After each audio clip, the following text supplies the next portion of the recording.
በጊዜው ለምሳሌ ቋንቋ ለመልመድ እንዲሁም ደግሞም ከጃፓኑ ማህበረሰብ ጋር ለመላመድ ምን አይነት ነገሮችን ነበር አንተ ያደረገ? ማንኛውም ሰው ከ18 ዓመት በላይ መብቱ ነው መጠየቅ፣ ማወቅ። ስራ እዚህ ሀገር ላይ ሀለወርቅ ሄደ መመስገን ብቻ። እዚያ ይሄ ሁሉ እንዳይመጣ ነው አዲስ አበባ ኢትዮጵያ ማህበር የተቋቋመ። እንደም ሀገር ወዳድ ነው በጣም። ዛሬ ራሱ ባንዲራን አድርገን የመጣው ኳስ ስለምወድ ኢትዮጵያኖችን ሰብስብ እና እንጫወት ብዬ ጃፓኖች ብሪጅስተን የሚባል ጎማ ፋብሪካ ጓደኞቼ ጋር እነሱ ጃፓኖች ጋር እንቅጠም። ኢትዮጵያኖች በሙላ ከገጠር መጡ። ለአንተ ሪሳይክል አቅርበልህ የሰራሁትን ሲለኝ አይ እንደዛ ከሆነ ኢትዮጵያኖችን አስገባልኝ አልኩት። እኛ ኢትዮጵያውያን እናንተ ለይታችሁ ከመጣችሁ ደግሞ የራሳችሁን ኢትዮጵያ ፍጠሩ። ግን እዚህ ሀገር ላይ ኢትዮጵያዊ ማንም ወንድመቶች አንድ ነን። አንተ ምን ልታደርግ መጣ? እኔ እንጀራ አለ ስላሉኝ ኪዳነ ምሕረት እንጀራ አለ ስላሉኝ እንጀራ ይበላሉ። ከእስራኤል ልንወጣ ነው። እስራኤልን ጨረስን። ከዛ ከእስራኤል እንዴት ወጣ? ከእስራኤል በቃ የግሪክ ኤምባሲ የጃፓን ኤምባሲ እስራኤልም አላቸው። ኢየሩሳሌም ቴላቪቭም አላቸው። ግን እኔ እንዳልኩ ሁሉን ነገር አዘጋጅቼ እስራኤል የቀረኝን $1 ሳትቀር ጥርቅም አድርጌ ተቀብዬ ወደ ግሪክ መጣሁ። ከግሪክ ያስኩት ምን ነበረ እባክህ የስካንዲኔቪያን አውሮፕላን ይዤ አሽከርክሮ በካናዳ ድሮ ቫንኩቨር የሚባል ቦታ አለ። በቫንኩቨር አድርገህ ነው ወደ ቶኪዮ የሚመጣው የነበረው። በዛ አድርጌ ወደ ጃፓን ተመልሼ መጣሁ እና ጃፓን የመጣሁት በቃ እዚህ ሀገር እኖራለሁ። እዚህ ሀገር ሌላ ሀገር አይተህ ስትመጣ እዚህ ሀገር ደስ የሚልህ አንድ ነገር አለ። ሁሉ ነገር አቅራቢያ ነው። አሁን ግሪክን ካየሁ እኔ ግሪክን አይቻለሁ፣ ጣሊያንን አይቻለሁ፣ ጀርመንን አይቻለሁ፣ በትንሹ ስዊድንን አይቻለሁ፣ እንግሊዝን አይቻለሁ እና ያንን ሀገሮች በተማሪ ቪዛ ያኔ ቀላል ርካሽ ነው ትኬቱ። ስመላለስ በቃ እንዴት ነው ማትለምደው ሀገር ስፔሻል አውሮፓ ስትሄድ ድንግት የምትለው ከኢትዮጵያ ይልቅ ዌስት አፍሪካን ይበዛሉ፣ አረቦች ይበዛሉ። እንግዲህ ስትሄድ የህንድ ማታ ያለና ቅቡ ትላለህ። ኢትዮጵያ የለም የተላለ ይገባ እና ወሬ ፍሮም የሚባለው ያው ልክ እንዴት መሰለህ ሰላም ላንተ ከማለቱ በፊት ወሬ ፍሮም ማለቱ ለሱ ይቀለዋል። ያንፍሩም እያልኩ በየቀኑ ላወራ ዘርበር እባክህ ብዬ ጃፓንን አንድ መጥቼ ስላየሁት እነዚህ ሰዎች ካልደረስክባቸው አይደርሱ ባህላቸው መሰለኝ እያልኩ፣ ሁለተኛ በቆየሁበት ጊዜ ትህትናቸው እንደ ሀገር ቤት እንደ ኢትዮጵያ ነው እና የድሮ ሙቪ እንደ ባክ ቱ ዘ ፊውቸር የሚባለው እቺ ተገኝታ ነው ካልደረስኩባት አይደርስብኝ። ስለዚህ ምንም በሰላም መኖር ይችላል የሚለው እና ያው ብቻ ቋንቋ እንደሚያስፈልገኝ።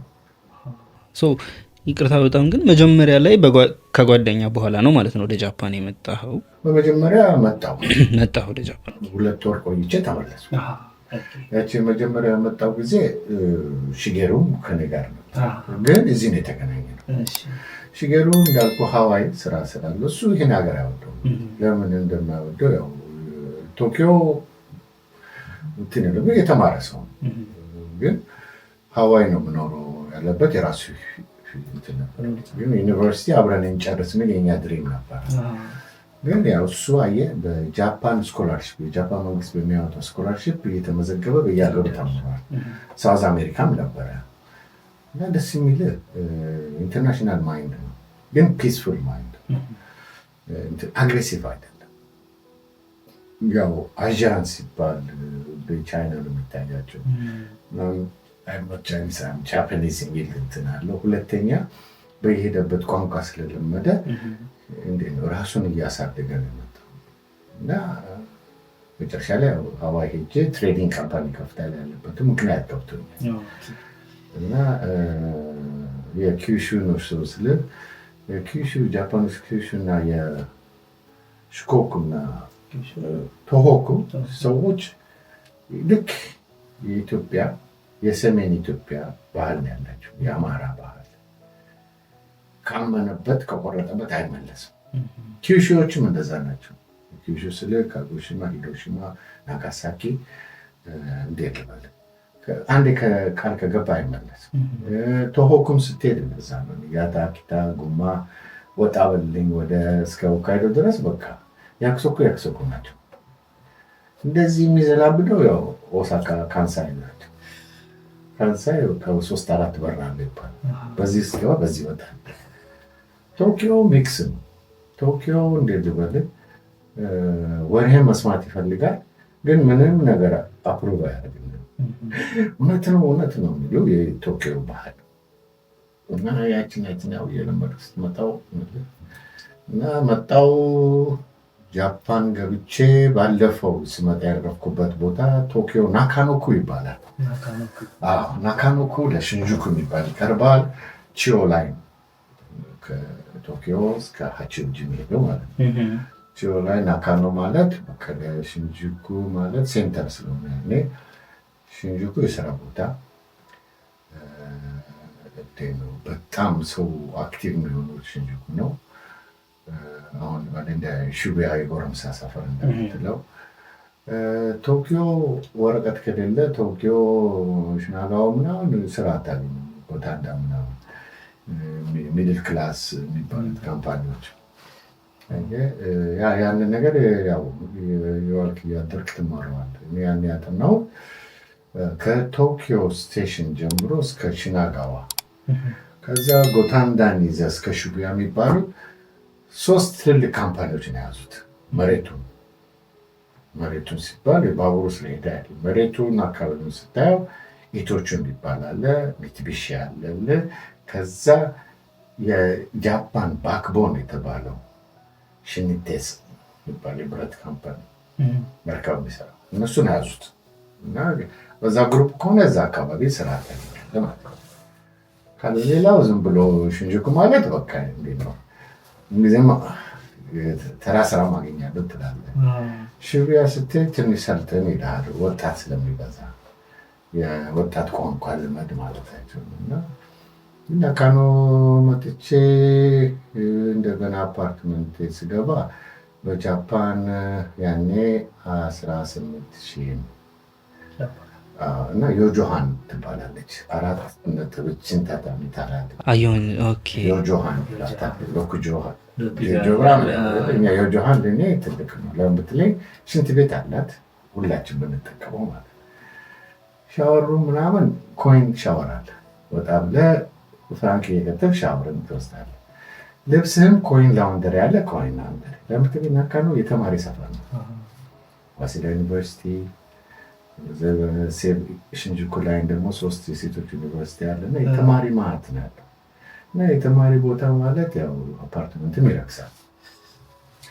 እና እዛ ስገባ ናካኖኩ ክፍለ ከተማ 3ኛው ጋጂን ነኝ። 3ኛው ጋጂን ናካኖኩ ያውቀው አንዱ አልኢታሊያ የሚሰራ አንዱ ጃፓናዊት አግብቶ የሚኖር አንዱ አበበ ነው። እና ናካኖኩ እንደዛ ነበር ሲጀምር። ይሄ ማለት 1984 የዛሬ ኦልሞስት 44 ዓመት ማለት ነው። ያኔ የዛሬ 44 ዓመት እዚህ ስትመጣ አንተ በጣም ቀደምት ከሚባሉት ውስጥ ዋነኛው ነህ። እና በጊዜው ጃፓን ምን አይነት ነበረች ማለት አሁን ያለችውና ያኔ የነበረችው ጃፓን ብዙ ለውጥ አላት ብዬ አስባለሁኝ። በከተማም ደረጃ ብንለው አንተ ስትገባ ያገኘሃት ጃፓን ኤክስፔክት ያረካትን ጃፓን ነው ትሆናለች ብለህ የገመትካትን? እንዴት ልበልህ፣ አዚያ ውስጥ የመጀመሪያው ሀገሬ ስለሆነ የመጣሁት የጃፓኖች ትልቁ ግራ የገባሁት አንድ አይነት መልክ በመሆናቸው ምትላለህ። ከዛ ከሚክስ ሀገር መጥተህ እንደገና አውሮፓም ሚክስ ሀገር ነው፣ ግን ጃፓን ሲመጣ ጥቁር የለም፣ ጥቁር ሰው የሚባል ነገር የለም። አዚያን፣ ቻይናውን፣ ኮሪያውን፣ ጃፓኑን አለየውም። ግን ያው ቋንቋውን ለመማር እንዴት ነው ስትል በመጀመሪያ ያው ቤት ያከራየኝ ሰው ጋር ነው የምነጋገረው። የፈረደበት ኢትዮጵያዊ ቡና ለማጅ ነው እና አንድ ቡና ቤት አገኘው። ከሱ ጋር ሳወራ ጃፓኖችን እንዴት እንደሆነ ሲነግረኝ እያልኩ እና ያ ጃፓኖች ደስ የሚልህ የዋልክ ያደርክ ያወቅኩት ቶሎ የመናገር ቶሎ የመግባባት እንትናቸው በጣም ደካማ ነው እና ይገርማል። እኔን ጋጂንሳን ይሉኛል ነበር እና ለመጀመሪያ ጊዜ ቲሸርት የሰራው ጊዜ አለ። ቲሸርት አተም አም ፍሮም ኢትዮጵያ ብዬ ማለት በእንግሊዝኛና በጃፓንኛ ለምትለኝ ሁሌ እየሄድኩ መገዛበት ሽንኩርት፣ ጎመን ምናምን ሰርቼ መበላት ነው እና ያቺ ነገርን ለመስራት የሚሄድበት ሰውዬ አበቤ ብሎ አወቀና ረስቶኛል። ጋጂንሳን ይለኛል። ጋጂንሳን ስም የነገርኩ ስሜን አያውቅም። ሰውየውን ስም ከሆነ ጽፌ እናገራለሁ፣ ግን እንዴት ነው የምትግባባው? ብትለኝ እቃውን እያሳዩት ነው ሀማች እየተባባለ ነው እና ቡና ቤቱ ሰውዬን የረዳኝ ሊል ይችላል ጓደኛዬ።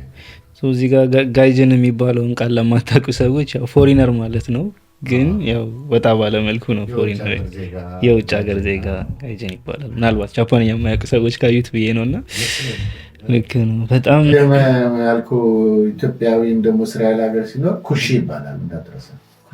ነገደ ኩሽ እንለዋለን። ኩሺ ነው የሚሉ እስራኤሎች ኩሺ ይላል።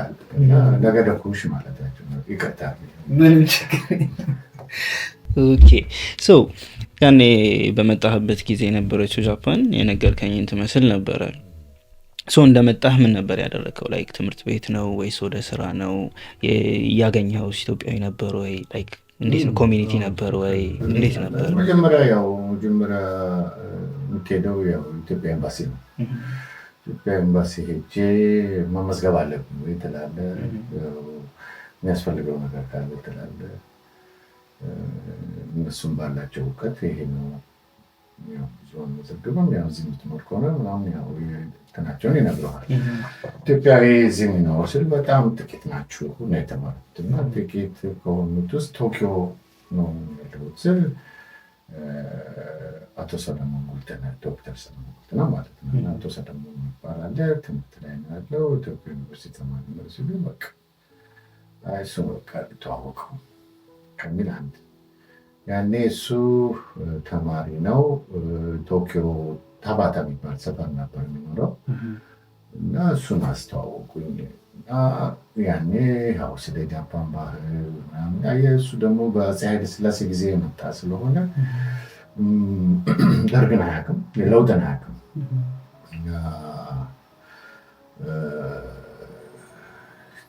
ታላቂም ስለሆነ እኔ ጋሼ ነው የምላቸው እና ብዙ ነገር አስተማረኝ። ጃፓን እንደዚህ ነው፣ ጃፓን እንደዛ ነው የሚለው ነው። ያምን አስተማረ ብትለኝ ጃፓን ባህል፣ ሁለተኛ ቋንቋ ችግር እንዳለባቸው በእንግሊዝኛ ያን ያየ እንዳሁኑ አይፎን የለም፣ ባይሊንጓል እንትን የለም፣ አስተርጓሚ የለም እና ተዘጋጅተህ ነው የምትወጣው። ከቤት ስትወጣ ምን ማለት አለብኝ ምን የዛሬን ፕሮግራም ይዘህ ነው የምትወጣው።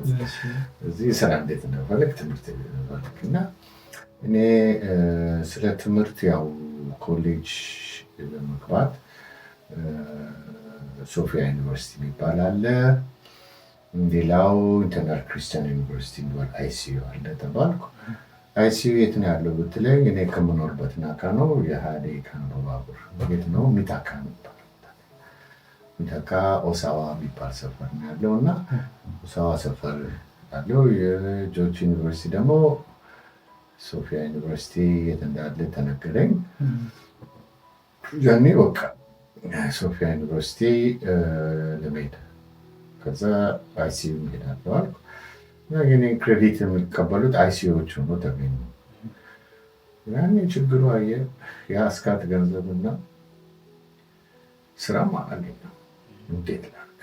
ትምህርት ቤቱ ደግሞ ክሬዲት የላንጉዌጅ ክሬዲት የሂብሩን እንግሊዝኛም ስለምታውቅ በዚህ ቢዝነስ አድሚኒስትሬሽን ትጀምራለህ ተብዬ በቃ እሷም ደስታለች ቪዛ እንዲስተካከል ማለት ነው።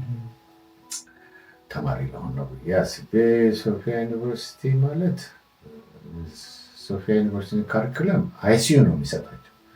አይሲዩ ደግሞ ሜንሊ እንትናቸው ከኒውዮርክ ነው ያለው አፕታውን የሚባል ቦታ ላይ አይሲዩ ዩኒቨርሲቲ ከዛ እና ለእነሱ ጻፍኩላቸው ዩኒቨርሲቲ ልኬላቸው ያንን አይተው ነው ፊድባክ ያደረጓቸው። ግን ስራ ለማግኘት have to get any money to get or dormitory ያስገቡኝ have to start ከዛ አንድ 3 ሌሰን እንደወሰድኩ እንተባበራለን ተባልኩ። እሱን ዋጠርኩልና ስራ ግን የለኝም።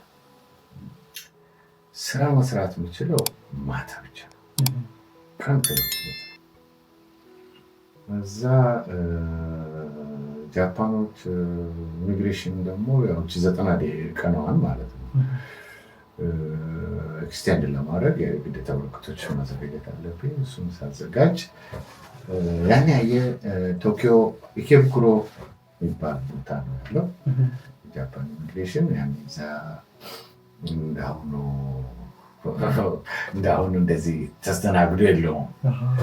ልክ እንዴት ነው ባንክ ስትሄድ ባንክ ወይም ፖስታ ቤት ስትሄድ ሄሎ ሃው አር ዩ ካን አይ ሄልፕ ዩ ይልሃል። ወይም የተጻፈች ነገር ለካ ያ ነበር ማዶጉቺ ብቻ ነበር። ማዶጉቺ እንዴት በጃፓን ያለ ፎርሙም አንድ ነው። ካልቻልክ እነሱ ይጽፋሉ፣ አንተ መናገር ብቻ ነበር እና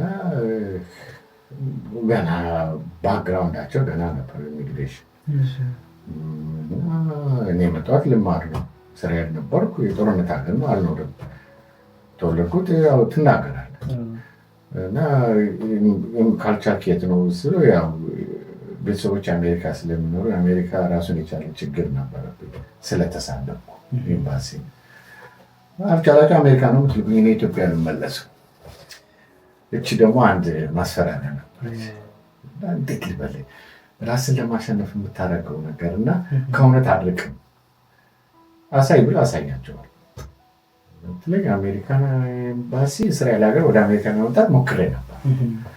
ከዛ የነበረው ካውንስለር ከኢትዮጵያ የመጣ ነው እና አሜሪካ ቤተሰቦች ያሉ ውሰደኝ እንትን ቪዛ ይፈቀድልኝ ኢንቪቴሽን ይሄ ነው ስለው እየሳቀ you go back to ኢትዮጵያ to apply እና ያለኝ ፈላሻ መስየው ከዚህ የፈረደበት ባሌ የተሳቀቅኩ ባክ ላለ ተባራለ ነገር ነው እሱ እና እኔም አገባሁ። ለካ እዛች ላይ ተጽፋለች ተሳዳቢው ኢትዮጵያዊ ተብዬ።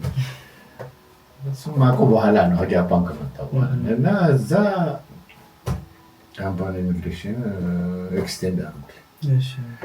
ትምህርት ቤቱም ተገናኙት። አዎ ማርመጣው ነው የተማሪ ቪዛ ለማግኘት ያው ሲጀምር ነው ምናምን ፈንዶርክ ስራ ቶሎ ነው ብል ህይወቴን እንዴት ነው የመራ ስትመጣ አንድ ነገር ራስን እየወሰንክ ትመጣለህ። ከእውነት ላለመሸሽ ምንም ያደረኩት ነገር ያጠፋሁት ነገር የለም። ግን ህጋቸውን እንዴት ነው የማከብረው? ህጋቸውን ለማድረግ ምን ማድረግ አለብኝ? ሰው የለኝ ምን የለኝ። ጋሽ ሰለሞን ሳነጋግረው ተማሪ ነው ጥሩ ሰው ነው። ግን እዛች ቦታ ላይ ደግሞ አይሰራም። ወደዋለሁ ግን ትሪፓን የጋበዘኝ እንዳትረሳ መጀመሪያ ስጋብዝ ትሪፓ ጋበዝ ወንድም የማንጠጅ ቤት ልጅ ነኝ ነው የምትበለው። ትሪፓ እኛ ቤት በልተንም አናውቅም። ምን ለበዓል ሲሆን የተሰራው ይቀርብልህ ወይ ያለ አያት ታክስ ስትሄድ ትሪፓ ይሄ ነው እንዴ ትሪፓ ዲሽ ተብሎ ስትጋበዝ ትንሽ ደነግጣለህ። እና እሱም ያው ተማሪ ነበር። አሁን የኩንሺባ ባለቤቱ ማለት ነው። ኤኒዌይ ምን አደረክ ብትለኝ ኮርሴን ወስዳለሁ ብዬ ከስራ ቦታ አለቃዬ ጋር ተነጋገርኩ። እየሰራኩ መማር ትችላለህ አለች። እኔ ጋር ግን ያው እንትን ስራ ነው ባህር ነው ባርቴንደር ነው የምትሆነው። ግን ካምፓኒ ገባ ብላ አድቫይስ አደረገች። የጃፓን እናቴ ብላት እና እሷ ጋር ሳወራ አሳሂ ቢራ ፋብሪካን አስተዋወቀች። ለካ የሚመጡት እንግዳዎች በሞላ የድሮ ሞጃዎች ምንላቸው የጋሽ ዶናልድ ዘመዶች ማለት ነው። እኔ አላውቅም ገባ እና ሰዎቹም ወደዱኝ። ኢትዮጵያዊ አበበው ያሉ እንትን ይሉኛል፣ አስተናግዱኛል። ልጆቼ ናቸው፣ ሰራተኛ ነው። እዛ ሳሂድ ቢራ ፋብሪካ በፕሮጀክት እንፈልጋለን አሉ። ኦኬ እኔም እየተማርኩ አልኳቸው። ኦኬ እኛም ኮርስ እንሰጥሃለን ከፈለግ ተማር። ማኔ ወጣሁልህና ኢሚግሬሽን ያለቀን ኔም ካርድ ደብዳቤ ጽፌ ሲሄድ ነው ከመሄደ በፊት እንትን አልኩ። ያኔ ቀጠሮ ልትይዝ ነበር ኢሚግሬሽን ሲዘን የምትሄደው ገና ይከብክሩ ነበር እኮ እና ትንሽም ተነካክተናል ሰውየው ጋር። ማህሙድ መልስ ሰጥቼዋለሁ። ማህሙድ ጥያቄ ጠይቆኛል። የራሳችን ውስጣችን ገና አልተዋሃድንም። ጂሚ ደግሞ ነገር እንዳይፈልገኝ ወያሉ እና ብቻ ለአድሚኒስትሬሽኑ ተናግሬያለሁ እና ከፈለክ እንመጣለን አለኝ። ኦኬ በዚህ ቀን ነው እኔ ኖርማሊ ነው። ከዛ ሰውየው መጣ፣ ኢሚግሬሽን ገባ። ሳይቤ ተቀጥሯል፣ እኛ ጋር ነው የሚሰራው ሲለው ሰውየውም እንዳለኝ ታውቃለህ፣ ኢሚግሬሽን ሰውዬው you can buy a sponsor አለኝ። ነገር ፈለገ በነጋዴ አሯል ወደ ወቅ ነው አልኩት። እነሱ ደግሞ ቪዛዬን አሰጡኝ። ኮንትራት ነው 3 ዓመት። ስማም ከዚያ ስራ እንመለሳለን ወደ ቢሮ ተመልሰን ሲለኝ አንዴ ብቻ ቤቴ ልድረስና ልምጣ አልኩት። ፓስፖርት ምናምን እኔ እኮ ልጠፋ ነው። አቤት እግዚአብሔር ግን ልጠፋ ያልኩት ከስራው አይደለም። ያን ቀን ለመስራት አልፈለግኩም። ውስጥ የነበረው ቻሌንጅ ምናምን ሄጄ እንደገና ዴስክ ላይ ልቀመጥ ያረበ ኪዳነ ምሕረት እያልኩ ሰውዬውን አንተ ተመለስና ኢኬቡክኖን አልኩ። እኔ ሽንጅኩ ጋር ቀየርኳት ባቡር። በኋላ ከሰዓት በኋላ ናለኝ አሪጋቶ ቴንክ ምናምን ብዬ ሄድኩ። ቤቴ ገብቼ የሳቅኩት የእንባ ደስታና ሰው ማወቅ ነው ለካ ሀገር እንጂ ዝም ብዬ ዘራፍ የለችም አልኩ። እና እድሉም ደግሞ የእናት አባት ጸሎት ትላለህ፣ የእኛ አምላኬ ትላለህ እና ጊዜን ሰጡኝ 3 ዓመት ጀመርክ። በቃ አሁን ትምህርቴን ከፈለኩ እቀጥላለሁ፣ ካልፈለኩ አልቀጥልም። ምን ላድርግ? አሜሪካ ጀልማል አልማል እያልኩ እንደዚህ ስል ነግሬሃለሁ። ቪዛ ተከልክያለሁ አሜሪካ ብላክ ሊስት ገጡ። ሳሂድ ፕሮጀክት ደግሞ ሳሂድ ቢራ ደግሞ አሜሪካ ቢራ ፋብሪካ ሊገዛ ተዘጋጅቷል። ፕሮጀክት ውስጥ ከተውኛል። እኔ ነኝ እንግሊዝኛውን ምጽፈው የመስገው የሚለው መጣ እና ይህችን ነገር ግን በደንብ አረጋጋታለሁ አልኩ። የምሬን ነው እኮ እና ሰዎችም ወደውኝ እዛ ሂድ ከተባልክ ኢሚግሬሽን ያለው ነገር ይመጣል ማለት ነው። ይቺ በፊት ያንቱኑ የአሜሪካን ኤምባሲው ነው። ኤምባሲው ብላ ስም ተመዝግቧል። ያው have you applied before ትመጣለች። የስ ትላለች። የስ ኢየሩሳሌም ካልኩ ያይ መከራ ይላል እና ኤኒዌይ ሰውዬው ረዳኝ። ኢሚግሬሽን አለ የአድሚኒስትሬሽን ኤምባሲም ይዤው እሄዳለሁ እና እኛ እኮ ጃፓኖች ቪዛ ያስፈልገን እዛ መስራቴን እናንተ ካልቆማችሁ እንዴት ይሰጡኛል? እዛ እየሰራሁ ነው ብዬ ወረቀት ባሳያቸው አያምኑኝም። ሆቶ የስ እንትና ይዤው አሜሪካን ኤምባሲ አፖሎጃይዝ መድረግ አለበት። ሳይን እዚህ ጋር ተናገርኩ። ሙልጭ አድርጌ የሚሰሩ ጥቁር ነው እነሱ ጥቁር ማለት ነው። የኢትዮጵያ ጥቁር ቢሆን የአፍሪካ ጥቁር ያው እግር ተሰማለ ብቻ አልኩና አሁን ይቅርታ ሌላ ውስጥ ሊገባ ነበር እና ጃፓኑ ባለበት ቪዛው እኮ በቃ ዋለቀ ሎስ አንጀለስ እንሄዳለን። ይህ ካምፓኒ እግዚአብሔር እንደሰጠኝ ነው እና ያችን እናቴን የጃፓን እናቴን ሄጄ ጉንጫን ሳምኩ። በቃ አሁን ህይወቴን አስተካክላለሁ አልኳት። That was a challenge. ፎሪነር የለም ኢትዮጵያዊ። በጣም ከባዱ ቻሌንጅ ምን ነበረ? እንዴት ለምን ብትለኝ ስራውን አግኝተሃል፣ ቪዛውን ተስተካክሏል፣ ግን እንደ ፊውቸር የተዳለ ፕላስ ቤተሰብ ጋር ድርቅ ያለው ጃፓኖችን ጋር ያው ዴይሊ ላይፍ ስታየው ጓደኞች መፍጠር ትችላለህ። ያው ኳስ ስለምወድ ኳስ ጓደኞች አሉኝ። ስራ ደግሞ የማታ ነው ያኔ ግን ወደ ቀን ስቀይረው ያን እንዴት ነው ብዙ እያወቅኩ መጣሁ። ጃፓኑ ጓደኛ መኖር አለበት፣ ጃፓንኛ ማወቅ አለበት። ካምፓኒው ጓደኞች የሆኑ እንግዶችም አገኘው ጀመርኩ እዛ ውስጥ እየገባ እና ግን ትልቁ ታሪክ ደስ የሚል ሎስ አንጀለስ ሄድን ጊዜ ኦልሬዲ መፈራረም ብቻ ነው እና 10 ቀን አለ ለእናቴ ለእህቶቼ አልነገርኳት። እኛ ሎስ አንጀለስ ዌስት ኮስት ነው፣ እነሱ የሚኖሩት ኢስት ኮስት ነው። ዋሽንግተን ዲሲ፣ ሜሪላንድ፣ ቨርጂኒያ ምናምን ነው የሚኖሩት። ሆቴል I have to go to see my mother for 2 days አልኩት። ኦኬ ጨርሰናል። ቪዛ ተመጣጣ። እነሱ ወደ ቬጋስ መሄድ ይፈልጋል ቁማር ለመጫወት የዚህ ሀገር ፓቺንኮ ምናምን እናንተ ወደ ጌም ሄድ እኔ ቤተሰብ አይቼ እመጣለሁ ብዬ ለእናቴም ለእህቴም አልነገርኩም። ሰርፕራይዝ ነው ተከልክያለሁ። እግዚአብሔር ይልህ አንተ አፍህን ለቀህ ብላ ማዘር ያገናኛለህ። ሲስተር ደግሞ ጉራ አለ አርፈሽ ብትቀመጭ ነው ላጥለሽ የምትመጪው አሁን ያው ወንድም ጨዋታ ማለት ነው። ትኬቴን ቆርጬ ላጥ ብዬ አድራሻው አለኝ። ሬገን ኤርፖርት ዲሲ ስገባ ሬገን ኤርፖርት ነው ያላቸው። እዛ ታክሲን ይዤ ያኔ ኮኔቲከት አቬኒው ይባላል ከዋይት ሃውስ ወጣ እዛ የይሁዲ ሰፈር ነው። ይሁዲ ገዝቶ አፓርትመንት እዛ ተከራይቶ ወይን ይዤ የዱቲ ፍሪ ሾኮላት ይዤ ሄድኩና ቴንታውን አልኮ በሩ እዛ ስትከፍት እህቴ ወደቀች። እዛ ስትል ምናሽ ብላ ማዘር ስትመታኝ እርጉት ተባለ። ያው ዘደ እግርህን የምትስመው እማዬ ይኸው መጣሁ ልቻለሁ። እንዴት አድርገህ መጣ እንዴት ገባ እማዬ? እሷ ጸሎት አላት እዛ ብቻ እንዴ ልሳለም ልጸልይና ከዛ ለነጋገርሻለሁ። ወይ ጉድ መጣ። ሰፈሩ በጆያችሁ ቤት ተበጥበጣለች። እህቴ ትስቃለች። ይሄ ልጅ እኮ ምን አይነት እርጉም ነው ምናምን እንደዛ በደስታ ማለት በቃ አንለቀውም ምናምን ያስፈራረዋል እኮ አልኩኛ። እማዬን አገኘኋት፣ ነገርኳት ታሪኩን። እንዳታረጉም አይባልም እኮ አለች። ታውቃለች ያው ስራ ያለ ይሁዲ ጋር ስትኖር ታውቀዋለህ አንተ። እና ዛት ዋዝ ስቶሪ። እና ጃፓን ኩባንያ ጀመርኩ ስራ ትሬዲንግ ውስጥ ገባሁ። በቃ ጃፓን ትሬዲንግ ምን እንደሆነ ሚቲንጉን ስታይ ላንጉዌጅን እየተማርክ ስትመጣ ፕላስ ደግሞ የሰው ግንኙነት አሁን እኔ 80% ጓደኞቼ ጃፓኖች ናቸው።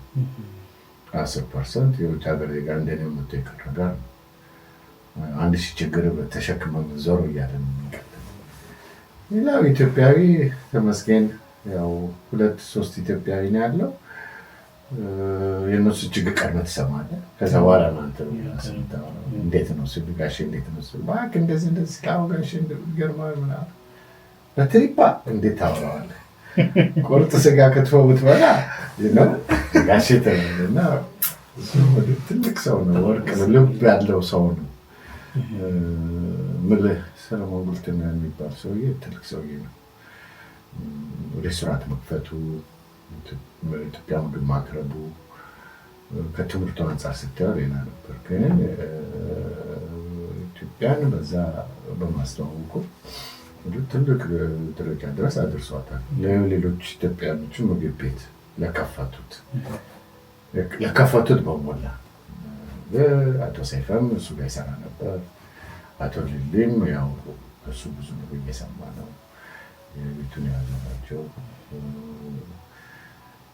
ምግቡ ደግሞ ደስ የሚልህ ጤፉን ከአሜሪካ ነበር የሚያስመጣው። ኢቨን ቢራም ከአሜሪካ ነበር የሚያስመጣው። እና ቻሌንጅ ብዙ አድርጓል። እና ኢትዮጵያኖችም እንደው በአመት አንዴም ቢሆን እንዴት ነው ይህን ጃፓንን ጓደኛዬን እንጀራ ላበሏት ያኔ ያየ የእኛ ፌስቲቫል ድርቆሽ ነው። ድርቆሽ ያለው ሰው ሀብታም ድርቆሽን አበላለሁ ሲል ምን ላድርግ ትላለህ? ቅቤ ብላ እንዴት የለም እና እኔ በመጣው ጊዜ ብዙ ኢሚግራንት የነበሩት ሳውዝ አሜሪካ ከቦሊቪያ፣ ከብራዚል፣ አርጀንቲና ሰርድ ጄኔሬሽን ጃፓኖች ሆኑ እዛ የኖሩ ግን እዛ የተወለዱ አያቶቻቸው ሄደው እዛ እነሱ እየገቡ ነበር እና እነሱ የኳስ ጓደኞች ነበሩ። ስማቸው ጃፓን ነው ግን ስፓኒሽም ስለሚችሉ ገባ። ግን ጃፓን ስላልተወለዱ ይሄን ያው እያወቅኩ መጣሁ። በስራ ዓለም ላይ ያው የመጀመሪያው ጥቁር ነኝ፣ የመጀመሪያው ኢትዮጵያዊ ነኝ፣ የመጀመሪያው ምለው ያው ታሳልፈዋል። ግን አልዋሽም ሚድል ክላስ በላይ የነበረ ሀብታም ኩባንያ ውስጥ ስለነበርኩ የሚያወሩ ወሬ ከባድ ነው። ያው እየሰማ እኔስ አልቀምሳትም፣ ግን እስኪ ጨርሰው ትለዋለህ እና እኔ የጆሃን ነው የምኖረው። ጆሃን የኖርክ 18 ሺህ ከፍዬ ምናምን ነበር እና ደስ የሚል ኢትዮጵያኖችም መጣ ማለት ጀመሩ። ብዙዎቹ ኢትዮጵያኖች ግን ጃፓን የመጡት በኮርስ ነው። ቪዚቲንግ ብሎ የሚመጣ ኢትዮጵያዊ የለም። ለምን ብትለኝ በእኛም ጊዜ ያሳለፍነው ነገር ከደስታው ሀዘኑ ይበዛል። ስደትን በቀን የመረረን ጊዜም አለ። ደግሞ አስተዳደጋችን እንዴት ነው? ሃይማኖታችንም እንዴት ነው? ያቺ እልህ አለች ውስጣችን እና ትታገላለህ። ግን ምን ነው የሚፈልገው ትላለህ። ምንም ነገር አላጠፋም። ግን ያንን ባሪየር የሚባለውን ቋንቋም ሆነ ባህልም ሆነ ስታየው እኔ አሁን ብለህ ጃፓን የወደድኩት እንደዛ ነገር እንደ ሰሜን አሜሪካ እንደ አውሮፓ አታይም። ሰሜን አሜሪካን አውሮፓን የቀመሰ ያውቃታል። ሁሉ ነገር ከዛ ነው የሚመጣው። ከኒጌር ምናምን ጉሮ ኒግሪ ሚሳቄ ይመጣል። እኛ ወጣት እድሜያችንን በቅቶናል ከእናንተ ጋር ማውራት ነው። የአሜሪካውን ኑር ብትል ያኖር ሰዎች እዛ ነው። ሁለተኛ ደግሞ እንዴት መሰለህ ትሬዲንግ ስትሰራ ብዙ እውቀት ስታገኝ ደስ የሚልህ ኢንተርናሽናሊ መንቀሳቀስ ትችላለህ። ከዚህ ሞር ኢምፖርት ኤክስፖርት ያው ትልቅ ካምፓኒ ስራ ያላቸው የራሳቸው ስራ ነው። ግን ኢምፖርት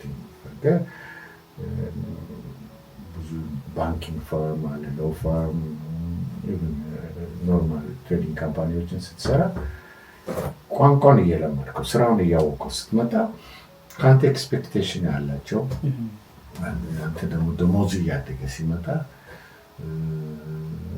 ህይወትህ ወዴት እንደመውሰድ እንዳለብህ ያ ሁሉ ሲሆን ይገርማል። ኢትዮጵያኖች ብዛት የለንም። ኢትዮጵያኖች በዛ ማለት የተጀመረው በ1990 ውስጥ ነው። 90 ውስጥ ኢትዮጵያኖች መምጣት ጀመሩ። ብዙዎቹም እንዳልኩ በኮርስ የሚመጣ ሰው ከጃይካ የሚባለው ጋር እየሰሩ በካምፓኒ በሆኑ በትምህርት የሚመጣ ሰው ትንሽ ነበር። ኢትዮጵያዊ መቶ ጃፓን ለመኖር ስትለው በጣም ኢትዮጵያዊም አያስበውም። እውነት እዛ ሀገር መኖር ይቻላል ወይም በሚል ሁሉ የሚታየው አውሮፓና አሜሪካ ነው እና ካናዳ ነው እና ትምህርት ከሆነ ህንድ ይለዋል። እና ደግሞ ኢትዮጵያውያኖች እዚህ ሀገር ሲመጡ 100% በባህላቸው ኮርተው የሚኖሩበት ሀገር እዚህ ነው። አሜሪካ ጥሩ ሀገር ነው፣ ግን የድንፋታ ሀገር ነው። ድንፋታ ስልህ በቃ አፒሊያንስ ያስፈልጋል። ኒክኔሙ በእኔ በኩል የድሃ ቦርጫም ነው የምላቸው። ሲያወሩልህ ልክ ነው ዋይት ሀውሳቸው የገቡ ይመስላል። ጃፓን ውስጥ ግን ይገርማል። ኮሚኒቲ ውስጥ ከገባ ብዙ ሪስፔክት አለ።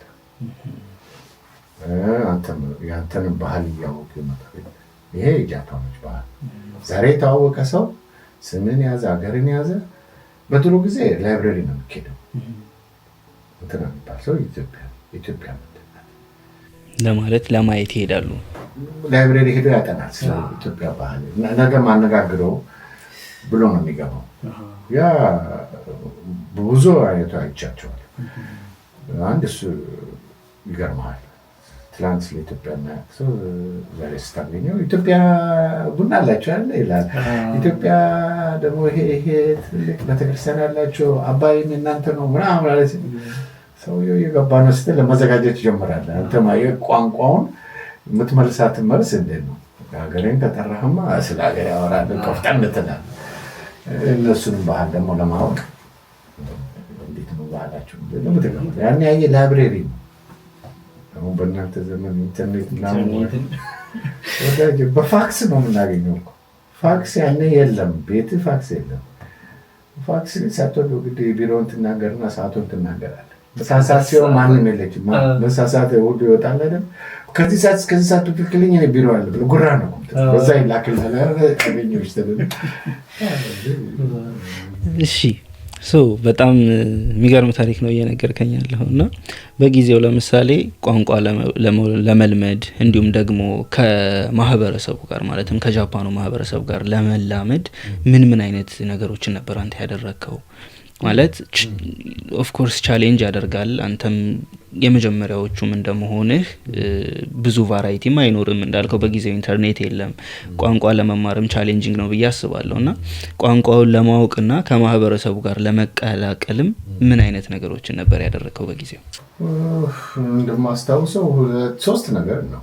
አንደኛው ኢትዮጵያ ጃፓን አሶሲዬሽን የሚባል አለ። እነሱ ኢትዮጵያ የሄዱ ጃፓኖችን ሲሰበስቡ ሁሉ በአመት አንድ ግብዣ አለ። እዛ ላይ ጃፓኖችን ትተዋወቃለህ እና የባህል ግንኙነት፣ ስለ ቋንቋ የምትፈልገውን ነገር አፕሮች ታደርጋለህ። የሚችሉችን ያው እነሱም ግማሽ ቮለንተሪ ግማሽ ቢዝነስ ነው የሚሄዱ ናቸው። ብዙ ጊዜ ወደ አፍሪካ ስፔሻሊ ኢትዮጵያ ከእነሱ የምትማረው አለ። ያ ጀስት ስለ ጃፓን ለማወቅ። በሁለተኛ ደረጃ ከስራ ቦታ ነው። ስራ ቦታ የምታገኛቸው ጓደኞች፣ ስራ ባልደረቦች ጋር ጃፓንኛ እንዴት መማር እንዳለብህ ጃፓንኛ በቮለንተሪ ያስተምራሉ። ዩኒቨርሲቲዎች ደግሞ ይነግረዋል። ቋንቋ መማር ከፈለግ እንደዚህ አይነት መጽሐፍ አለ፣ እንደዚህ አይነት ላይብሬሪ እዚህ ሂድ ይለዋል። እሱን አፕቱ እንትን በስኬጁል እያደረግ ትመጣል እና ላንጉዌጅ ኮሚኒኬት ማድረግ ስትጀምር አንተ ወደ ማደጉ ስለሆነ እያወቅህ ስለምትሄድ ማለት ፊደሉን እየቆጠርክ ስለምትመጣ እያወቅሁ ትመጣለህ። ለእነሱ ደግሞ የሚያበራሩትን ደግሞ ትላንት ቀለል ያደረገውን ትንሽ ከበድ እያደረገ አንተን ያለ ይመጣል። ያ ጓደኛ መፍጠር ማለት ነው። አሁን እንዳልኩ ኳስ ስለሚጫወት ኳስ ጓደኞቼ ጋር ጃፓኖች ናቸው እና ከነሱ ጋር ኳስ ተጫወተን ስንበላ ስንጠጣ ወሬ ሲያወሩ በቃ እንዴት ነው አንድ አይነት ነው ሆቢያችን። ችግሬን ስነግራቸው እንዴት እንደሚተባበሩን እና ቀደም እንዳጫወቱ ጋር 80% ጓደኞች ጃፓኖችን እንበል የጃፓኖች ጋር ስለሆነ ዴይሊ ላይፍ ጃፓኖች ለምን ኢትዮጵያዊ 2-3 ነው ያነበረው። እንደው እየበዛ የመጣው እንዳልኩ 90 ውስጥ ነው እና ደግሞ እድለኛ ነን ማለት ትችላለህ። እኔ ያው ቻሌንጁ ላይ ነኝ ያለሁት። ስራዬንም ስለቀመስኳት በውጭ ሀገር ኑሮ የሚሏት እና ልብ ሞላ ይላል። የሰው ዕቃ ካልነካሁ፣ ሰውን ካልገደልኩ ፍርድ ምንድን ነው የሚለውን ታውቀዋለህ፣ መብትህን ታውቀዋለህ። እና ገርማል ሽንጁኩ የሚባል ቦታ ስሰራ አፍሪካ ሬስቶራንት አለ አለኝ። እንግዳ አፍሪካ ሬስቶራንት ተረባካልኩ። የት ነው ስለ እኔ ሰሜን ኤግዚት ነው የምሰራው። ባቡር ጣቢያ ስላለ እሱ ደግሞ ደቡብ ኤግዚት ነው ያለው አለኝ። አፍሪካ ሬስቶራንት ነክቶልኝ ነገ ሄጄ ምሳዬን በበላው ብዬ አድራሻውን ስልክ ቁጥሩን ይዤልህ ላት ብዬ ስሄድ ሳፋሪ ሬስቶራንት አፍሪካ ሬስቶራንት ተጽፎ አቤት ያኔ የኮራሁት ቅድም ያልኩህን ምግብ ከበላው በኋላ እዚህማ ያለ አቅም የሚፈቅደውን ዶሮ ያልኩ ራሴ ሜኒው እያወጣው ገባሁ። ሳይ ዌስት አፍሪካዊ አስተናጋጅ አለ። ጃፓኖች ናቸው። ሜኒው ምንድነው ላንቻችሁ ስለው this is my lunch ብሎ የአፍሪካን እንግሊሽ ታውቃለህ የጠገበች ሸንኳራ ናት ብዬ አይ ኢትዮጵያን ፉድ አልኩት። No, we don't serve Ethiopian food. So how come you said it's African restaurant? አፍሪካን ፉድ which African food you are serving ስለው በዛን ጊዜ ዋናው ማኔጀር ነበር። ወይ ፍሮም አይ አም ፍሮም ኢትዮጵያ አልኩ። ያኔ ተጀመረ እንዴ የአፍሪካ ምግብ ቤት ብለህ እኔ ትላንት ተነግሮኝ እኮ የመጣሁት አለ ብዬ ነው። ኢትዮጵያ ምግብ እንዴት አታቀርቡ? ሶሪ እኔ በስራ ወደ ሰሜን አፍሪካ ሄጄ ሞሮኮ ነበርኩ። ስለዚህ ሞሮኮን አረቢያን ዲሽ በላው አልኩት። ያው እኔም ጎራለች አለ ስራ ባዛር በኔ ማለት ነው። እና ሰውየው በጣም እንትን ሰው ነው የሚረዳ ነገር ነበር ጊዜ እና ኢትዮጵያ ምግብ ለምን አትሰራልኝ? አሁን ፔዩ ምናምን እዛ ውስጥ ሁሉ ገባ። ኩበና ስራቱ ሞክራለሁ ሰርቼ አላውቅማ። የፈረደባት እናት ናት እማዬ ብዬ ፋክስ ልካደው በፋክስ ተጀመረ።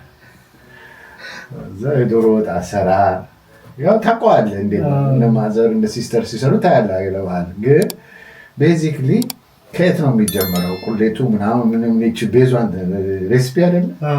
እሱም ሰርተናለች። እኔ ተዘጋጅቻለሁ ይሄን አዘጋጃለሁ። ኦኬ አለ። ከዛ ሰራው። ይጣፍጥ አይጣፍጥ አላውቅም፣ ብቻ ለእኔ ጣፍጦኛል። ግን ያው እነሱ በሩዝ ይበላ ምን የጃፓን እና ብቻ ተሰርታለች። ይሄ ጉራም አለ። ከዛ ለኢትዮጵያኖች ቀናለኝ። ኢትዮጵያ ወንድሞቼ ሲመጡ አፍሪካ ሬስቶራንት ከአንድም 2 3 ገቡልኝ አስተዋወቁ። ከዛ ያው እነሱም በትምህርት ይመጣል፣ በቤተሰብ ይመጣል፣ በኤምባሲ ይመጣል፣ በኮርስ መጥቶ ይቀራል። እነሱ ወንድሞቼን ያው ግባ ትላለህ አፍሪካ ሬስቶራንት። ያኔ እነሱ ደግሞ ምግብ ብለው ድብን አድርጋ ጥፍቶ የራሳቸው ምግብ ሰርተዋል። ለምትለኝ ቅቤ ተነጥሮ የኢትዮጵያ ግብዣ እናድርግ ብዬ ቅቤ ሲያነጥር አየሁት፣ ማርገሪን ሲያነጥር አየሁት። እና ትንሽ ቅቤ ነው ኢትዮጵያ ቅቤ ጀመረው። እባክህ ጣዕሙ ነው እንጂ ኢትዮጵያኖች አያውቁትም። አንተ ባለጌ ብዬ ኢትዮጵያ ቅቤውን አውጥቼ በዚህ ነው የምጠብሰው አልኩት። ውስጥ ገብቼ ማለት ነው። ትንሽ ግብዣ አድርገን ነበር። ያው ጃፓኖቹን ስታውቅ አፍሪካ ሬስቶራንት የኢትዮጵያ ምግብ ትላለህ። እኔ ጋሼ አልጀመረም ኩንሺባ እና ከዛቱ አጀማመሬ ነው ባህሉ ምኑን እያወኩ ስትመጣ ግን የጓደኞቼ ስድብ ሁሉም እንደኔ ታጣሪዎች ነበሩ። ጃፓኖችም ኤግዛክትሊ ነግሯል። ዩኒቨርሲቲ ግራጁዌት ያደርጋል። ስራ ቦታ ደግሞ ስራ ኩያን ጋር ቢራ ስጠጣ ወሬው ይመጣላል። አለቃህም ደግሞ ይሄን ብትማር ጥሩ ነው ይሄንን ወቅ ይልሃል። ብቸኝነት አልተሰማኝም። በሮዘ ብቻ አልቅሼ አላውቅም አሏቸው እና ለእድሜ ለራሻ ኦርቶዶክስ ብቻ ነው የሚዛለ እዛ ሄጄ ኦርቶዶክስ ነው የምጸልየው። ያኔ ቤተክርስቲያን ገና የለንም እና እዛ አፈወሳለሁ።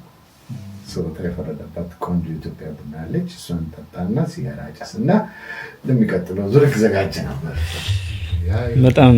በጣም ደስ ይላል። ከዛ በኋላ እንግዲህ ያው የተለያዩ ስራዎችን መስራት ጀመርክ። እንዳልከው ብዙ ነገሮችም ተስተካከሉልህ። ቋንቋውንም እየለመድክ መጣህ። እንዲሁም ደግሞ ያው በተቻለ አቅም እድለኛ ነበርክም ማለት ይቻላል። ጥሩ እድሎች ነበር የገጠሙ።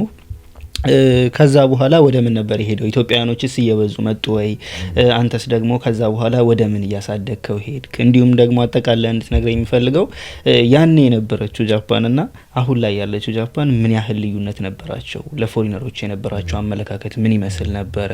የሚሉትንም አጠቃላይ ብትነግረኝ ደስ ይለኛል። ይገርማል። አሁን ያለው ጃፓን ካለፈው ጃፓን ምንድን ነው የሚለየው ብትለኝ በውጭ ሀገር ዜጋ እንኳን ልዩነት የለውም። በፊት የነበረው ጃፓን በእኔ በመጣው 10 ዓመት 8 ዓመት እንደሞላኝ ማለት ነው የኢራቅና የኢራን ጦርነት ነበር። በጊዜው የጃፓን ፓርላማ ሊቀመንበሯ የሶሻሊስት ፓርቲ ሴት ነበረች እና ኦልሞስት የኢራቅም ነው የኢራንም ወታደሮች የተባበሩት መንግስታት ያኔ ጃፓኖች ሰላም አስከባሪ ብለው የላኳቸው እና ከዛ እንዳለ በገፍ ነው የገቡት ኢራን ኢራቆች ማለት አሁን የምታየው የሸሽከባብ ቤት ምናምን የከፈቱ አሁንም ትንሽ ችግር ያለባቸው በዩኒቨርሲቲ ነገር እነሱ ገብተው ዝርግፍ ያደረጓቸው ያው ታይቶኩ ወይ ነው ማለት ነው። እና ያለ ዝግጅት አሳይለም ፕሮቴክሽን ምናምን አልነበረም። ያን ያህል ማስ ችግር ነበረ። መግባታቸው ጥሩ ግን እዚህ ሀገር ስደተኝነት ነው ወይ የሚኖሩት ወይስ መንግስት ምን የሚያደርገው የሚለውን ብዙዎቹ ከወታደር ከጦርነት ሜዳ ጠፍቶ ስለነበረ እነሱ ነፍስ አውጪኝ ነው የዚህ ሀገር መጥተው ትራቭል ዶክሜንት ነው የያዙት። የሀገራቸው ፓስፖርት የለም። ያው ትራቭል ዶክሜንት ነው ይዘው የመጡት እና ያ ለእኛ በማህበር ደረጃ ያኔ ወርኪንግ ዩኒየን ነበረ በምን እንርዳቸው የሚለው እና ጃሎችን በጣም ተጨንቀው ነበር። ሰብአዊ መብት እንዴት ነው የሚከበረው የሚለው እና ወላባ ነገር አያውቁም ነበር።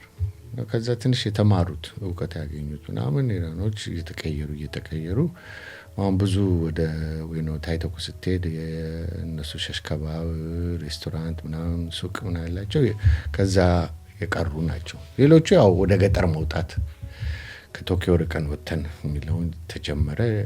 ይሄን የሚሰራው ማን ነው ብትለኝ የጃፓን ማፊያዎች ናቸው። እነሱ ስራ ያመጡልሃል። ስለዚህ እርሻ ቦታ፣ ዶሮ ቤት ምናምን ሲሉ በቃ ስሙ ደስ ይልሃል። ግን ያ ምንድነው ልብ እስከሚጠፋ ትሰራለህ። ያ አልቤርጎ አላቸው ዶርሚተሪ የሚሉት እዛ ምግብ ያበላዋል ትሰራለህ። እንቁላል ለቃሚ ነበር፣ በግ አራጅ ነበር እና ብዙዎቹ በዛ ነበር። የአሁኑ ጃፓን ስትለኝ አንደኛ በዛን ጊዜ ኢንፎርሜሽን ኖርማሊ 90% በላይ አናሎግ ነው። በፋክስ ነው፣ ስልክ ደውለ ቀጥሮ ወስደው እንደነው ያ ጊዜ የሚወስድብሃል። በገንዘብ ምንም ብዙ ነገሮችን መታገላለን። አሁን ደግሞ ስታየው ደግሞ 90 ዲግሪ ልዩ ነው። ሁሉ ነገር ኦንላይን ነው። ነገር ኢንፎርሜሽን ማግኘት ትችላለህ። በዛው ፌክ የሚሰሩትም በፌክ ፕሮፌሽናል ሆነዋል። ጃፓን ውስጥ ግን ትልቁ ነገር ጃፓኖች ህግ የሚፈሩበት ከጦርነታቸው በኋላ ስለተሸነፉ ህጉን እንዴት እንደሚያከብሩ በኢሚግሬሽን ብትሄድም በኩምፓኒያም ብትቀጠር ህግ ነው። የሰራተኛ ማህበርም ህግ ነው። ህጉን ይዘው ነው የሚሰሩት።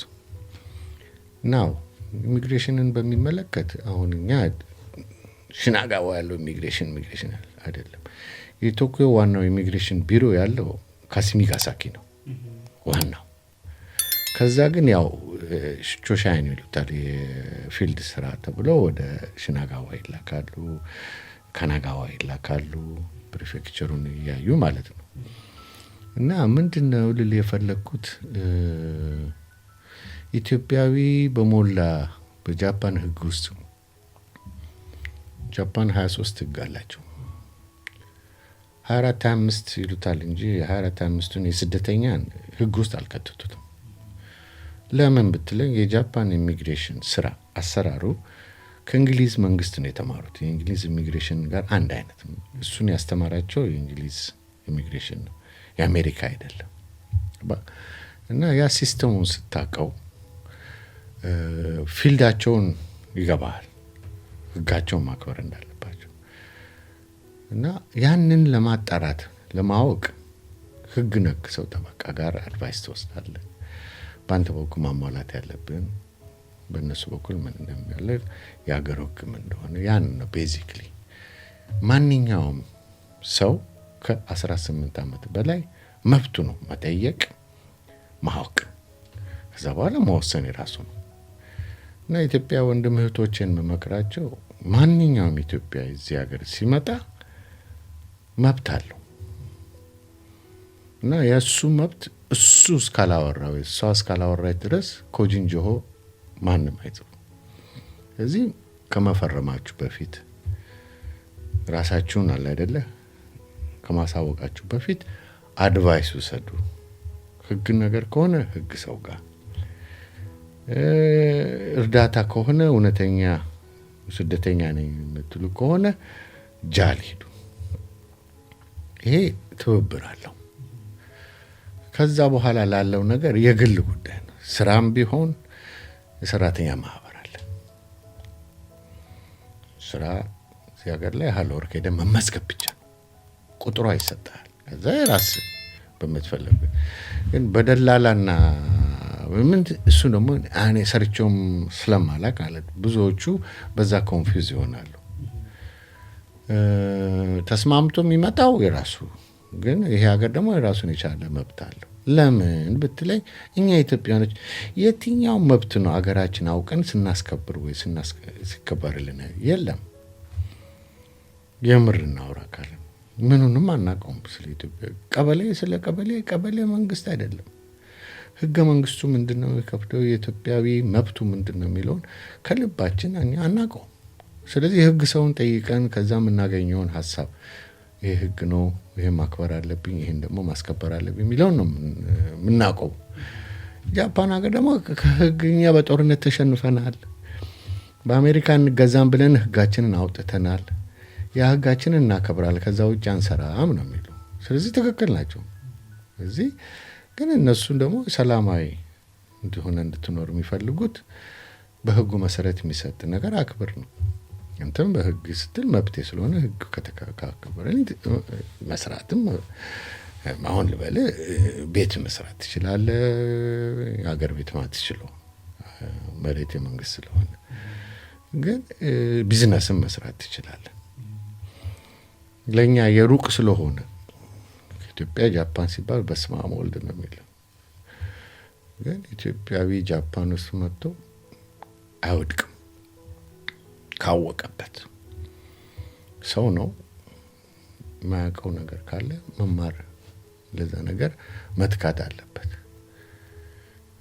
ሌላው እኛም ምልህ አዲሱ ነገር ብዬ ምልህ ይሄ ሁሉ ቴክኖሎጂ ይሄ ሁሉ ኢንፎርሜሽን አፕዴት ማግኘት ስትችል ኮንፊደንት መኖር ያለበት አንተ ሪቼክ ማድረግ ብቻ ነው እንጂ ወዲያው መወሰን ሳይሆን ሪቼክ ካረጋገጥክ በኋላ ይሄ ኢትዮጵያኖች ባህላችን ሽማግሌ ሁሉ ቤተክርስቲያን የምንሄድ ምን አረጋግጠን እውነተኛ ነው ተብሎ ሲነገረን እሺ ብለን እናከብራለን። ይሄ የኛ ባህል ነው።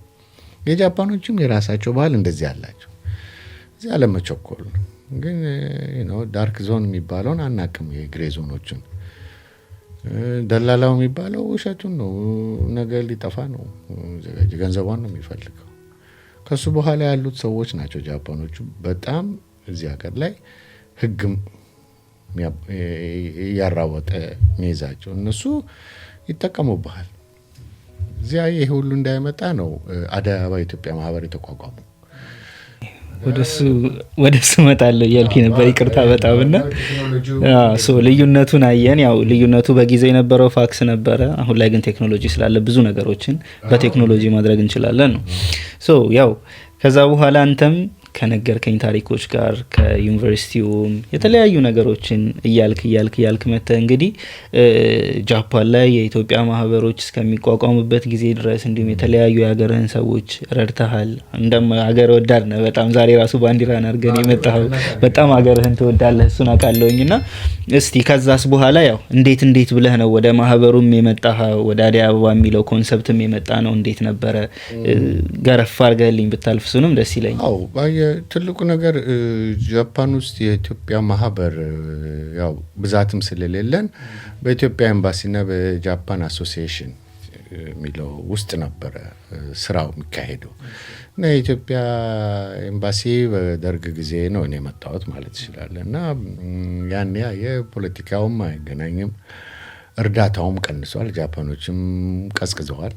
እና ግን አሶሲዬሽኑ አለ ያው ትሬዲንግም ስላለ። ግን ደርግ ከወደቀ በኋላ ኢትዮጵያ ተለወጠች በሚለው ደግሞ እንቅስቃሴ ሲጀመር ያኔ ትልቁ ነገር ቅድም እንዳጫወትኩ የመጨረሻው በደርግ ጊዜ በስኮላርሺፕ ወደ ቻይና የሄዱ፣ ፊሊፒንስ የሄዱ፣ ህንድ የሄዱት ስኮላርሺፓቸው ቆመ። ስለዚህ እነሱ እንዳለ ተገልብጠው የሚችሉት መጡ ቪዛቸው ሳይቀጠል። ያኔ የኢትዮጵያኖች እየበዛ መጣ። እኔም ያንን ነገር ብዙ አላቅም ነበር።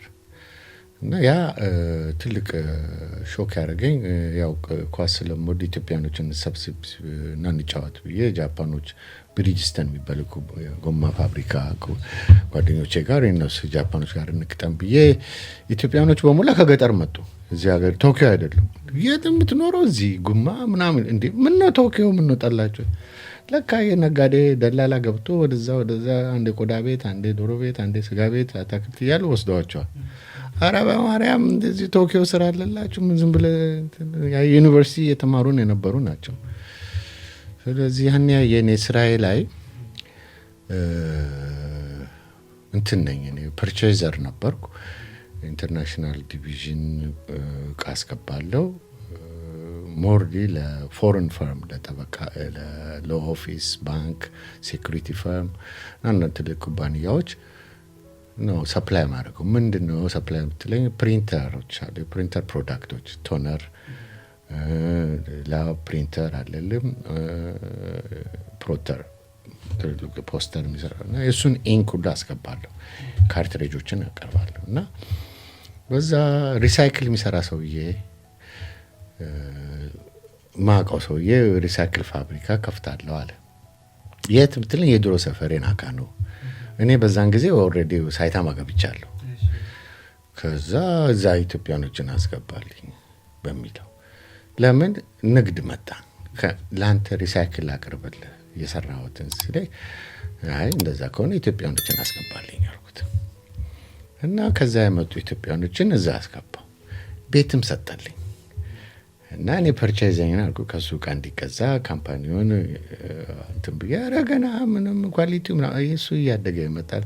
ይሄን ፕሪንተር ግዛ፣ ኢንኮች ከዚህ አስገባ እያልኩ እኔም ስለማስገባ ሰውየው እያደገልኝ መጣ። ኢትዮጵያኖቹ እየሰሩ እየተደራጀን መጣ። ያ ትልቅ ትምህርትም ሰጠኝ። ኢትዮጵያኖቹ ገጠር ያሉት ወደ ከተማ መግባት ጀመሩ። የኛ ሰገር ታውቃለህ አንተ ሽሮ ሜዳ ነህ፣ እኔ ቦሌ ነኝ፣ እኔ ጉለሌ ነኝ፣ አንተ ደሴ ነህ፣ አንድ ወልቃይት አቦ ዘርበል ባክ ኢትዮጵያዊን አርፈህ ስራ እያልኩ ያ ነበረ ጭቅጭቄ እና ኳስ ያው ስለምወድ ኳስ እንጫወት እያልኩ ኳስ እየሰበሰብን ያኔ ኳሷ የትምህርት ለመስጠት እና ስራም ደግሞ እንደዚህ እና ትንሽ ሰውም እያወቀ ስራውንም እያወቀ ቋንቋውንም እያወቀ ሲመጣልኝ እየተፈወስኩ መጣሁ። ማለት እንዴት ነው ትላንት ድረስ ብቻን ስትጨነቅ የነበረው ወንድም አውቆ ያንን ሲሰራ በላንተን ግፋ ትላለህ፣ ጀርባን ግፋ ታደርጋለህ። ያ ነገሮች በቃ እየተዘጋጀ መጣና እንደዛ እያለን ያው ምልህ ደርግም ስለወደቀ ይሁን አዲሱ ነጋሽ መለስ የሚሏቸው ሲመጡ ኤምባሲውም ተቀየረ።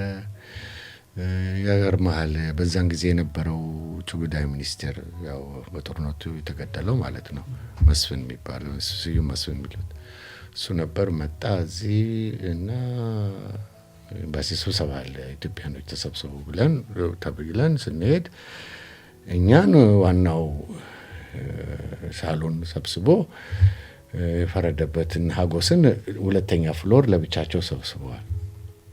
እንደሚመስልኝ የጥቅም ቢዝነስን በሚመለከት ከነሱ ጋር እኛ በፖለቲካ የሚመለከት ቁጭ አድርጎናል።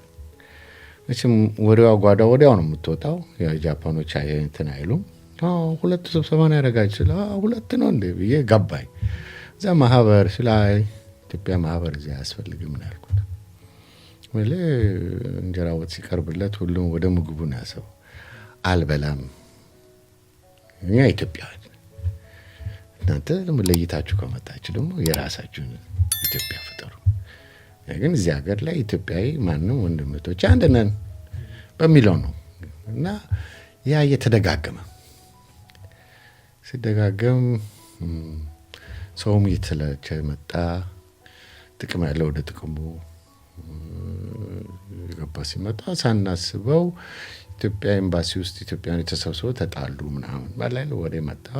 ደጋረገው እኔ ያው ልክ በቻልኩ እናገራለሁ። እኔም ልክ ይነገረኛል። ገና ኮሶ አልታየውም አልኩ። አሁን ኮሶ ታያችሁ አልኩ። ስለ እንደው ስብሰባ ልናረግ ነው አሉኝ ጎረምሶቹ። ያኔ በአንተ እድሜ ያሉ ትንሽ ካንተም ወጣቶች እኔ ደግሞ ለልጄ ቃል ገዛ ወይ ነው እመጣለሁ ከሳይተማ። ኧረ በእናትህ አቤ ዛሬ ከና ጋር ስብሰባ እናድርግ። አቦ በእናትህ እኔ አላውቀውም ይሄ ዮትስጊ የሚባለውን ስካይ ትሪም አሁን ነው የተሰራው ገባ። ኧረ በዛ ምን ላደርግ እመጣለሁ ብቻ ናልን ወይ ነው ድረስ እኔም ወይ ነው ቃል ገዛ እመጣለሁ። ለካ ተመካክረዋል። ወይ ነው የሚቀበለኝ እዛ ደግሞ መወርድበት የታቴሽን ቢያለው የሚቀበለኝ ለካ እኔ አላውቅም። የልጄን ዕቃ ይዤ በል የነው ስብሰባ ስላይ እኔ ነው ይዤ የምሄደው። እንዴ አንተ ለምን እዚህ ቆም? አይ እኔም ዕቃ ገዝቻለሁ። አዲስ አበባ ልጅ አይሸጥም ግን ሲቆይ ጂሚ ምንድን ነው የገዛው ስሄድ ታቴሽ ላይ እንደገና ደግሞ ኢትዮጵያ ያገኘው እንዴ ስብሰባው የት ነው ምናምን ስለ በቃ ሰው እየጠበቅን ነበር። እንዴ አቤ መጣሽ እንዴ ምናምን እንዴ ኪዳን ዛሬ ሰው በዛ ኢትዮጵያዊ ደስ እያለኝ ማለት ነው። ያን ያየ ስብሰባ ጋር ሲሄድ ኤምባሲ ውስጥ እንደዚህ የሚቦራጨቁ ልጆች ቆመዋል። ኢትዮጵያኖችን ሰብስበው ገና ስብሰባ ሳይጀምር እና አውቃቸዋለሁ። እንደዚህ ወፍጮ ቤት ጠራ መላቸው አንተ ምን ልታደርግ መጣ? እኔ እንጀራ አለ ስላሉኝ ኪዳነ ብረት እንጀራ አለ ስላሉኝ እንጀራ እንበላለሁ ብዬ ነው። እንጀራ እበላለሁ። ስብሰባውን ሰምቼ ወላ አመስግኜ ጋዜጠኛው አለል ምኑ አለል ብዙ ኢትዮጵያኖች ተሰብስበዋል። ቢያንስ ወደ 67 ሆነዋል። ክትም ብሎ ስንት ኢትዮጵያ በአንዴ ስታይ ደስታዋል። ግን እነዚህ ጮሌዎችን አንተ ምን ልታደርግ መጣ?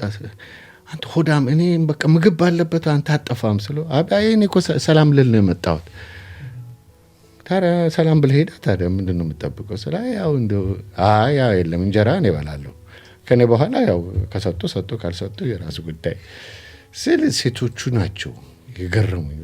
አቢ ሲሉ እንዴ ኧረ በስመ አብ ወልድ እንደምናችሁ ደህና ናቸው? አንቺስ ልጆች ያደጉልሽ እንዴ? ባለትዳሮች ናቸው እና የድሮዎቹ ምናውቃቸው በትዳር የመጡ ማለት ትልቅ ስብሰባ ነው የምታደርጉት ስል ጋዜጠኞች ብዙዎቹ የስፖርት ጋዜጠኞች ሆነ የቀሩ ማለት ነው። ያው በሩጫ ሲመጣ ጋዜጠኛ ይመጣል እና እነሱ ደግሞ ጋዜጠኛ ኮን ካሜራን ያዝና ቅዳ ምናምን ምን ጋዜጠኛ እንደሆንክ አላውቅም ስል ያው ስሜን ነው የሚያውቁት። ዴን ያ ፖይንቱ አንዱ አጫወተ ኤምባሲ ተቦራጭ ኦኬ ምን ችግር አለ እንስማቸውና ማህበሩ ደግሞ ይቋቋም የሚያፈርሱትም ከሆነ ያፈርሱት ተለምዷል አልኩት። እኔም ቋቅ ብሎኛል። የኢትዮጵያ ኤምባሲ የሚሄደው ምግብ ልበላ ነው።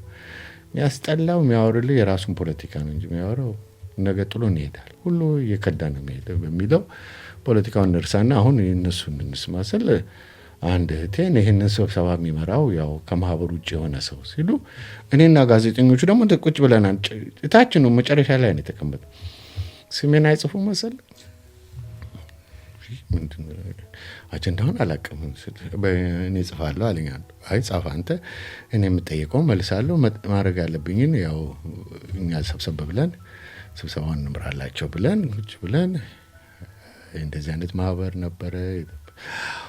አው እኔም ይኸውል ስንት ዓመት ሲቋቋም ሲፈርስ ደስ የሚል ግን ሲቋቋምም እንጀራ በላለ ሲፈርስም እንጀራ በላለ። አሁን ግን ይሄኛው የመጨረሻ ሳይሆን ነገር ማህበሩ በኤምባሲ ነበር ማለት ነው። በኤምባሲ ስር ነው። ኦኬ እና ያው ኤምባሲዎች የኢትዮጵያ አሶሲዬሽን ስላለ በዛ ለምትልኝ ፍቃድ የለም።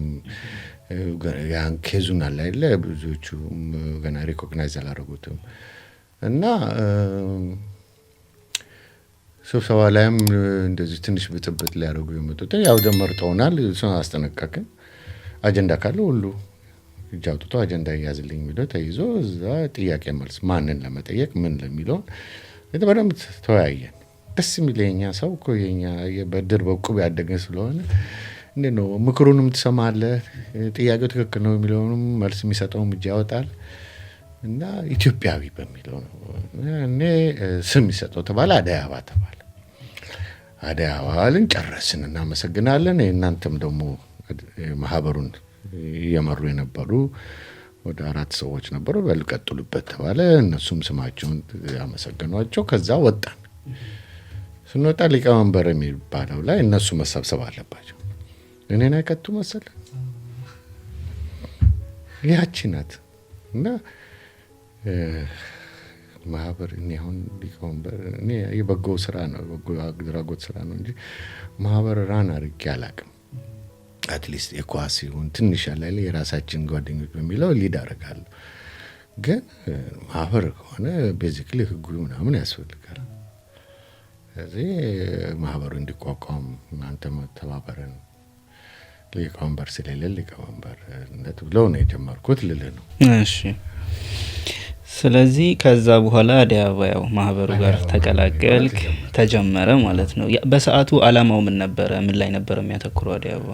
አዲስ አበባ ያው መሰለ አንደኛ የኢትዮጵያኖችን ለመሰብሰብ፣ ሁለተኛ በጃፓን መንግስት በህግ ማለት ነው ቶኪዮ እስከሆነ በቶኪዮ ማዘጋጃ ተመስግበን በኤንፒኦ ለመስራት ያ ቤዚክሊ ኢትዮጵያኖች በጃፓን ያ ቦታው ደግሞ ብዙ ኢትዮጵያኖች ቶኪዮ፣ ካናጋዋ፣ ቺባ ስታየው ቶኪዮ ይበዛል። ቶኪዮ ደግሞ ካትስካ የሚባለው ቦታ ነው የሚበዛው። ያንን አጀስት እናድርገው ተባለ። አዲስ አበባ እዚህ ቋቋምና ቢሮ የምንያዝና ወደ ቶኪዮ ማዘጋጃ ሄደን አመልክተን ኤንፒኦ እናቋቁም የሚለው ተጀመረ ልል ነው። በጣም አሪፍ። ከዛ በኋላ አንተ አዲስ አበባ ምን ያክል ጊዜ ቆየ? እንዴት ነበር ፕሮግረሱስ? ኢትዮጵያውያንም እየበዙ ሄዱ አይ ቲንክ እና እንዴት ነበር ፕሮግረሱ? ከዛው እኔ አዲስ አበባ በ2009 ጀመርን እና በ2010 ኤፕሪል ሜ ላይ ያው ጃፓን ቶኪዮ እንትን ፈቀደልን ማዘጋጃ ኤንፒኦ ያዝን። ከዛ በኋላ ከ2009 እስከ 2023 አዲስ አበባን አገለገልኩ እና ወንድሞቼም ከኔ ጋር አብሮ ባልደረቦቼም አብረን ሰራን እና እኔ ቅድም በዚህ እንኳን ያው በግል ያጫወትኩ የጄኔሬሽን ነገር አለ።